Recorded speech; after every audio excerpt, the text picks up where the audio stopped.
Good morning प्यारे बच्चों, कैसे हो आप सब। उम्मीद करता हूँ कि आप काफ़ी अच्छे होंगे।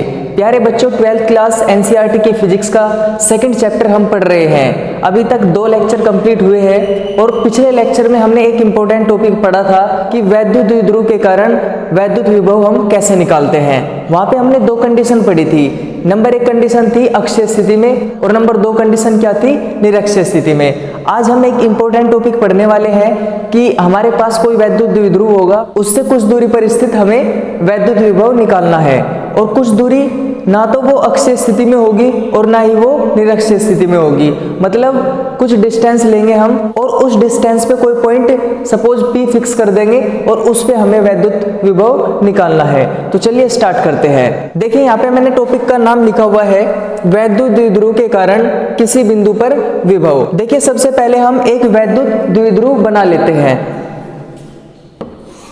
सपोज ये हमारे पास कोई वैद्युत द्विध्रुव है।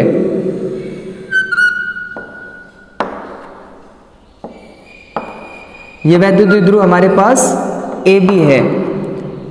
ये इसका मध्य बिंदु O है। इसके A सिरे पे -Q चार्ज तथा B सिरे पे +Q चार्ज है। सपोज करो यहाँ पे कोई P पॉइंट स्थित है,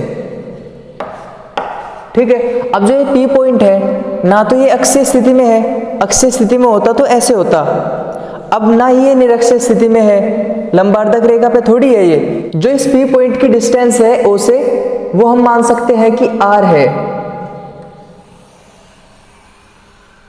ये वाली डिस्टेंस हम कितनी मान सकते हैं, R, ठीक है। अब अगर हमें -Q चार्ज के कारण इस पे विभव निकालना है, तब हमें A से P की डिस्टेंस पता करनी पड़ेगी और अगर +Q के कारण निकालना है तब भी हमें B से P की डिस्टेंस फाइंड करनी पड़ेगी। तो आप इसको ड्रॉ कर सकते हो।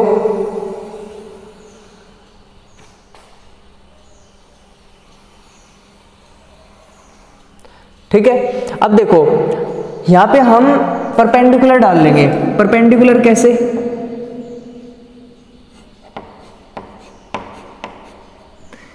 एक तो परपेंडिकुलर हमने ये डाल लिया यहां से और इसको आगे बढ़ाओ थोड़ा,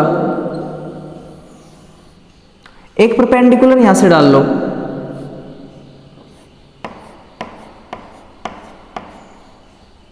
ऐसे हम डाल सकते हैं। ये वाला एंगल हमारा 90 डिग्री है। सपोज करो ये वाला एंगल थीटा है, तो ये वाला एंगल भी कितना होगा, थीटा होगा। क्यों होगा थीटा, क्योंकि ये दोनों शीर्षाभिमुख कोण है, ठीक है ना। ये वाला और ये वाला दोनों शीर्षाभिमुख कोण है।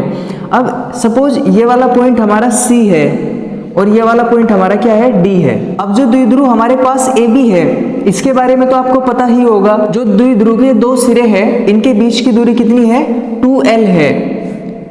A से B के बीच की दूरी यहाँ पे 2L है हमारे पास। और 2L कैसे है, L डिस्टेंस तो हमारे पास ये है और L डिस्टेंस हमारे पास ये है। देखो जो B से P की डिस्टेंस है वो देखो हम कैसे फाइंड करेंगे। यहाँ पे लिख लेते हैं हम BP इक्वल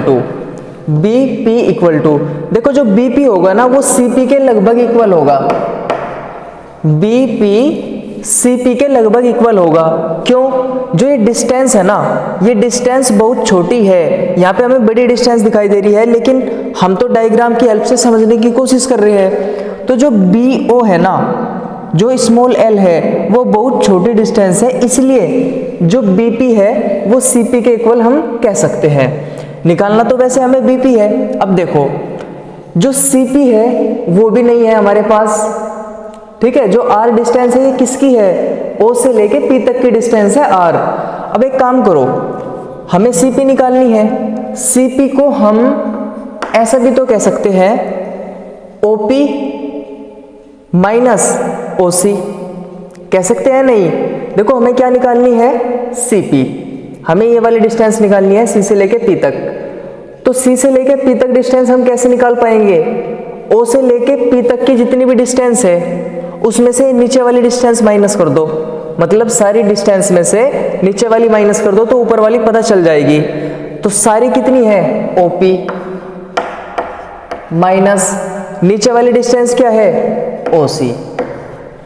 तो हमने क्या किया, BP को हमने CP लिख लिया, CP को हम OP माइनस OC लिख सकते हैं। अब देखो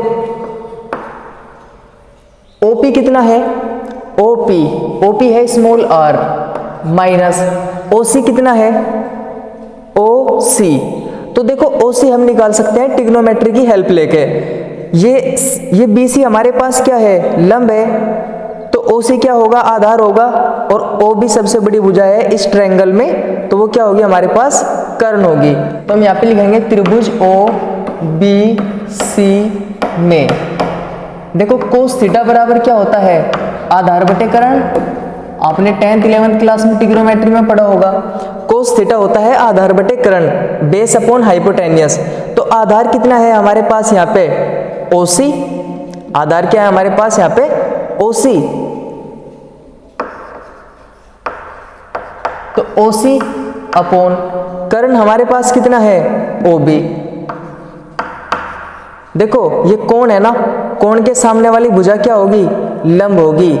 BC क्या है यहाँ पे, लंब है, तो OC क्या होगा, आधार होगा। OB क्या होगा फिर, OB होगा कर्ण। तो देखो OB अपॉन में है ना, OB का मतलब है L, इस L को यहाँ मल्टीप्लाई में भेज दो तो OC की वैल्यू फाइंड कर सकते हैं। तो OC की वैल्यू हो जाएगी L कोस थीटा। OC की वैल्यू हमने यहाँ से फाइंड कर ली, तो यहाँ पे पुट कर दो R minus L cos theta. बात क्लियर है ना।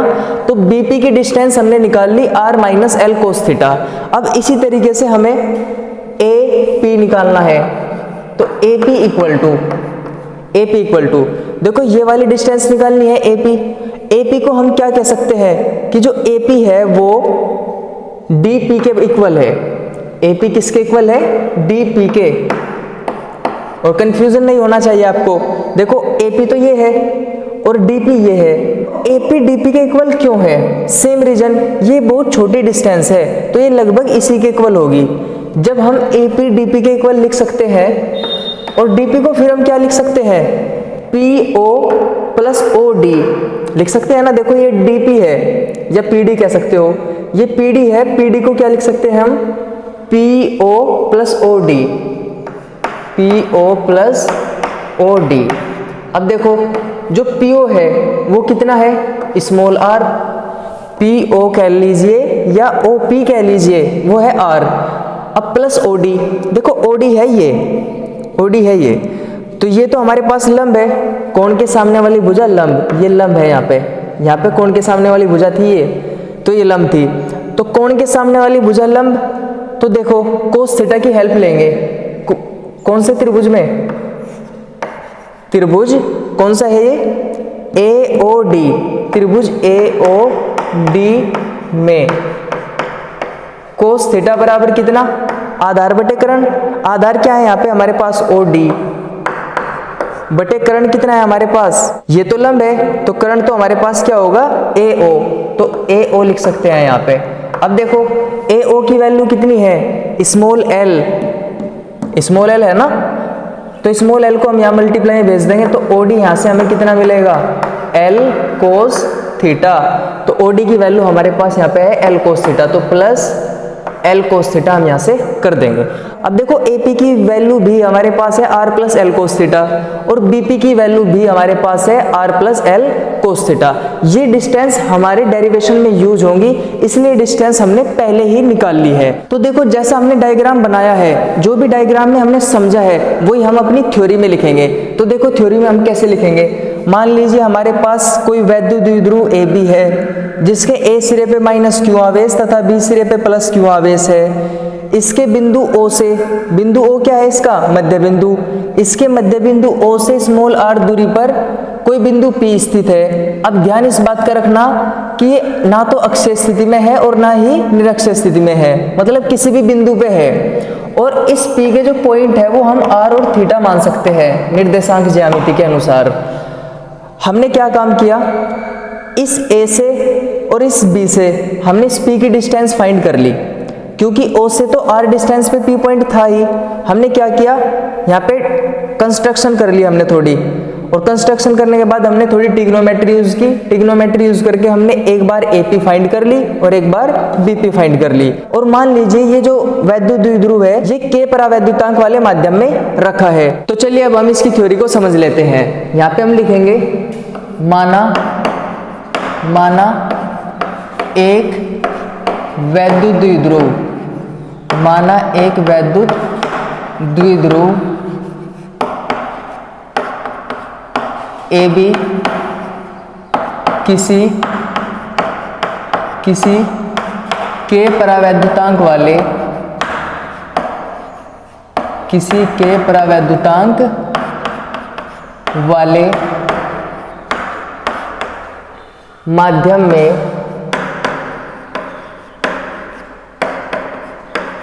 में रखा है, जिसके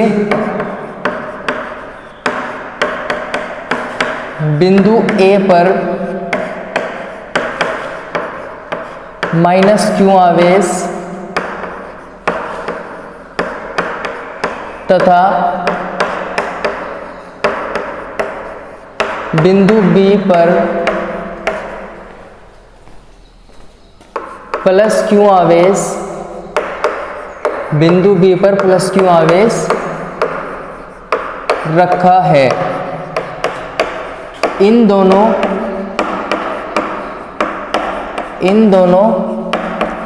आवेशों के बीच की दूरी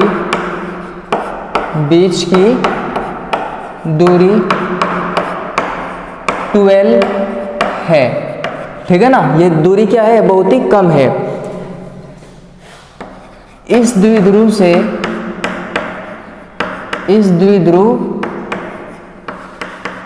के मध्य बिंदु से, इस द्विध्रुव के मध्य बिंदु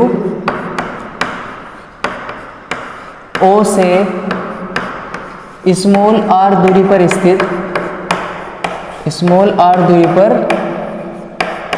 स्थित कोई बिंदु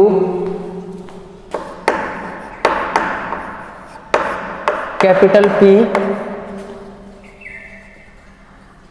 P रखा है, जिस पर वैद्युत विभव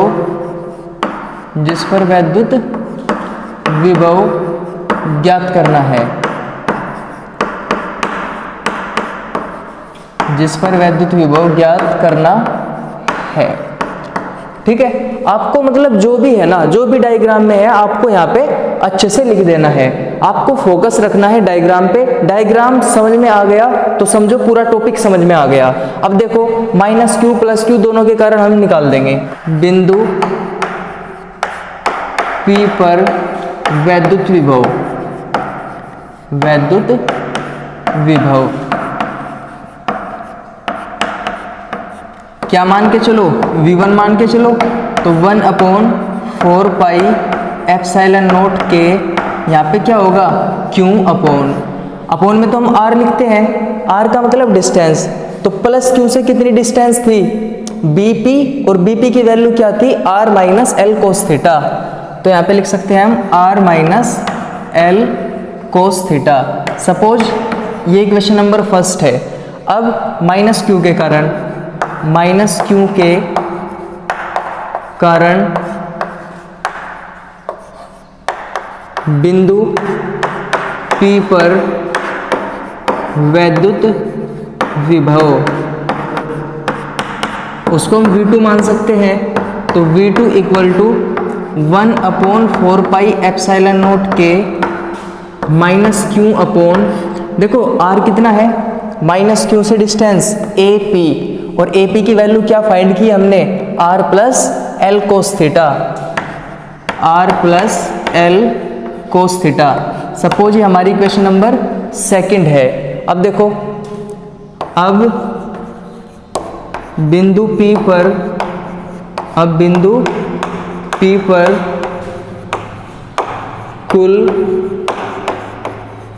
वैद्युत विभव। अब कुल वैद्युत विभव हम निकाल सकते हैं। V इक्वल टू क्या होगा, V1 प्लस V2।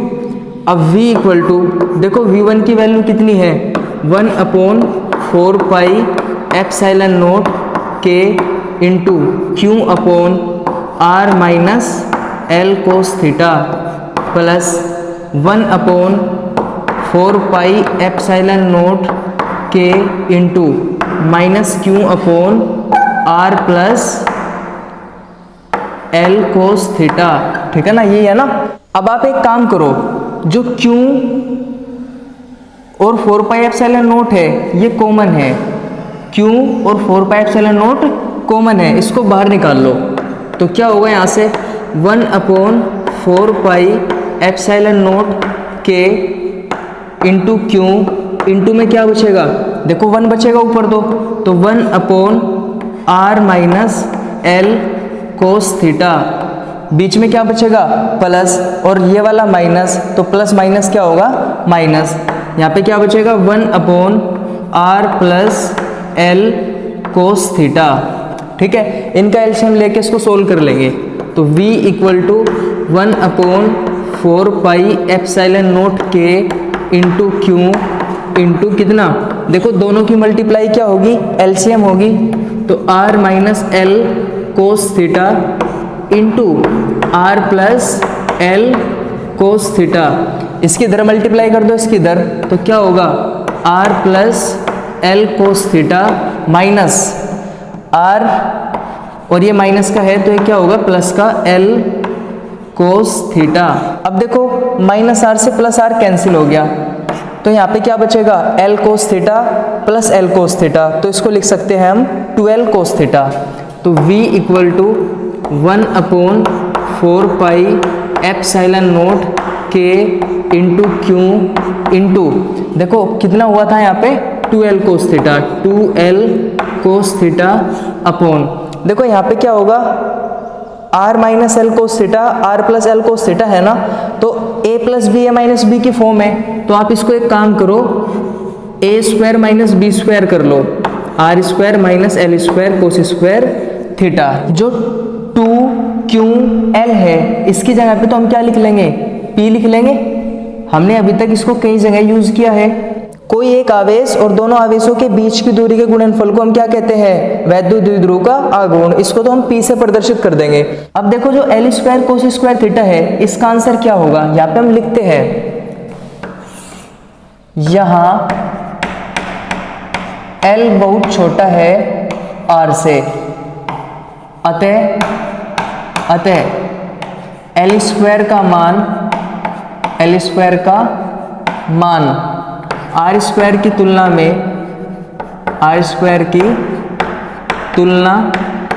में बहुत छोटा होगा।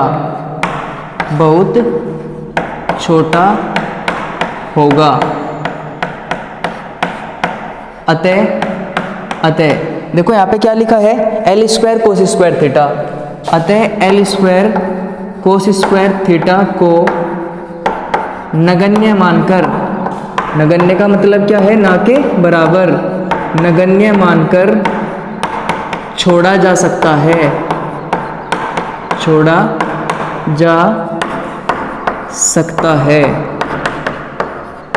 ठीक है, एक बात और लिख लो यहाँ पे, यदि माध्यम निर्वात अथवा वायु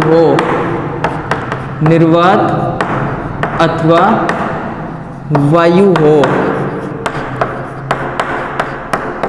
तब K इक्वल टू कितना होता है, तब K इक्वल टू 1 होता है। बात क्लियर है ना। तो एक काम करो, इस K की जगह पे 1 रख दो, 2QL की जगह पे P रख दो, cos theta same, L square cos square theta को यहाँ से हटा दो, तो देखो क्या होगा फॉर्मूला, V इक्वल टू 1/4πε0, यहाँ पे क्या होगा P, और देखो कोस थीटा सेम, तो P कोस थीटा अपॉन में क्या बचेगा R स्क्वायर। ठीक है, ये तो यहाँ से 0 हो गया। तो ये हमारे पास मेन फॉर्मूला है। ठीक है, तो v इक्वल टू क्या मिला हमें 1/4πε0 p cos theta upon r square इतने वोल्ट। अब देखो जो ये फॉर्मूला है ना वो थीटा पे डिपेंड है। अब यहाँ पे हमें कंडीशन मिल सकती है कि थीटा की वैल्यू 90 डिग्री है या थीटा की वैल्यू 0 डिग्री है या कितनी है। तो सपोज पहली कंडीशन हमारे पास है यदि थीटा इक्वल टू 0 डिग्री तब v की वैल्यू कितनी होगी। देखो हम यहाँ पे रख देंगे cos 0, तो cos 0 की वैल्यू क्या होती है 1, तो यहाँ पे सिर्फ क्या बचेगा p बचेगा। तो फॉर्मूला क्या होगा 1/4πε0 p अपॉन r स्क्वायर, ये हमें फॉर्मूला मिलेगा। अब देखो ध्यान से ये किसका फॉर्मूला था, ये अक्षीय स्थिति में कंडीशन थी। अक्षीय स्थिति में थीटा क्या होता है 0 होता है, तो यहाँ पे लिख सकते हैं हम अक्षीय स्थिति।